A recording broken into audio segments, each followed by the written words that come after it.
महाराष्ट्र की शिंदे फडणवीस सरकार में अजित पवार के शामिल होने के बाद बीजेपी, शिवसेना और एनसीपी के बीच हुए महागठबंधन का विस्तार करने और आपस में समन्वय बनाए रखने के लिए प्रक्रिया शुरू हो गई है। इसी कड़ी में कैबिनेट मंत्री उदय सामंत के सरकारी आवास मुक्तिगिरी बंगले पर बीती रात करीब 1 घंटे तक तीनों ही पार्टियों के समन्वय समिति के सदस्यों के बीच बैठक हुई। इस बैठक में बीजेपी, शिवसेना और एनसीपी के 4 सदस्य शामिल हुए। बीजेपी से चंद्रशेखर बावनकुले, प्रसाद लाड, चंद्रकांत पाटिल, सुधीर मुनगंटीवार और आशीष शेलार उपस्थित रहे, जबकि शिवसेना से शंभूराज देसाई, उदय सामंत और दादा भूसे शामिल हुए। आपको बता दें कि शिवसेना की तरफ से राहुल कलाटे को भी मौजूद रहना था, लेकिन वे दिल्ली में होने के चलते इस बैठक में शामिल नहीं हो सके।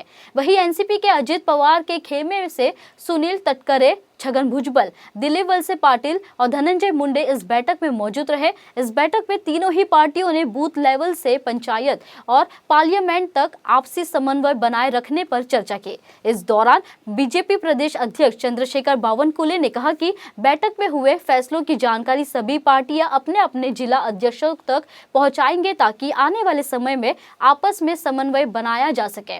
उन्होंने कहा कि शिंदे, फडणवीस और अजित पवार तीनों मिलकर राज्य के विकास के लिए एक बेहतर सरकार चलाने में सक्षम है और हमें लगता है कि आने वाले समय में तीनों ही दलों को मिलाकर जो महागठबंधन बना है वे और भी मजबूत होगा।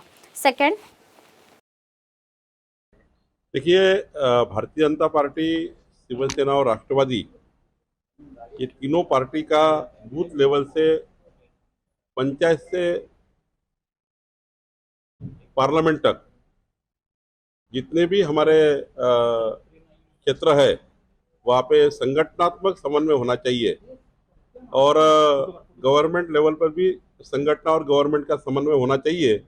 इसलिए 12 लोगों की समिति, जिसमें 4 राष्ट्रवादी, 4 बीजेपी और 4 शिवसेना, ऐसी समिति गठित हुई थी। उसकी आज बैठक हुई और इस बैठक में पूरी तरह से समन्वय कैसा रहेगा उसका निर्णय हुआ और कल हम सब लोग अपनी पार्टियों के सारे जिलाध्यक्ष तक, तहसील अध्यक्ष तक सारा मैसेज देंगे और तीनों पार्टियों के जो समन्वय ग्रुप रहेंगे, कोई जिला स्तर पर रहेंगे, कोई पार्लियामेंट स्तर पर रहेगा, स्टेट लेवल पर रहेगा। और मुझे लगता है कि एक अच्छी बैठक हुई और बहुत ही इसमें फ्रूटफुल हमने बात की और इससे हमारा जो अलायंस है ये पूरी मजबूती के साथ आगे भी काम करेगा और हर माह में एक समन्वय समिति की बैठक होगी और जो आज समन्वय समिति में ठहरा हुआ है वो तीनों पार्टियां मिलके, हमारे जो नेता है माननीय एकनाथ जी, देवेंद्र जी, अजीत दादा, ये तीनों मिलके जो काम कर रहे हैं उसको हम निश्चित रूप से इसमें वो जो निर्णय करेंगे वो भी अंतिम होगा। लेकिन समन्वय समिति ये पूरा अच्छे से काम करके महाराष्ट्र में जो हमारा युति का जो महायुति की जो सरकार बनी है ये बहुत मजबूती से काम करेगी और संगठन लेवल पर भी हम पूरी मजबूती से काम करेंगे। वेगवेगळ्या विषयांच्यावरती चर्चा करत असताना तिन्ही घटक पक्षांमध्ये सुद्धा समन्वय असला पाहिजे। जिल्हा स्तरावरती सुद्धा समन्वय समिती त्या ठिकाणी स्थापन करणं, राज्य पातळीवरती समन्वय समिती आहेच, पण त्याचबरोबर ती तालुका स्तरावरच्या शासकीय समिती आहे, जिल्हा स्तरावरच्या शासकीय समिती, महामंडळं, या वेगवेगळ्या विषयांच्यावरती आम्ही या ठिकाणी चर्चा केली।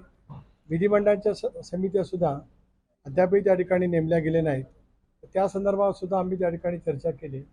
मला असं वाटतं पुढची बैठक 2-3 दिवसामध्ये करत याच्यातल्या एक टप्प्याला, एक बाबीला त्या ठिकाणी निर्णयास्पद येण्याचं आम्ही त्या ठिकाणी ठरवलेलं आहे।